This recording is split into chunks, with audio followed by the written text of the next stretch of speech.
الإرهابية حاولت اقتحام المعمل. في البدء كان هنالك انتحاري فجر نفسه على البوابة، وعلى أثر ذلك استشهد أحد الحراس الموجودين هناك وثلاثة من الصحوات. مجموع الشهداء ثلاثة وجرحى خمسة، من ضمنهم ثلاثة من الشرطة الاتحادية.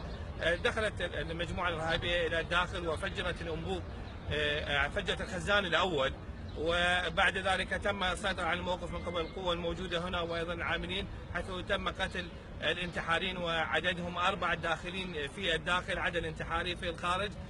كذلك كان الاعتداء على أحد المكاتب هنا، تم السيطرة على الموقف وتم قتل انتحاري سادس. يكون المجموعة الإرهابية التي حاولت الاقتحام هي 6، تم قتلهم جميعا.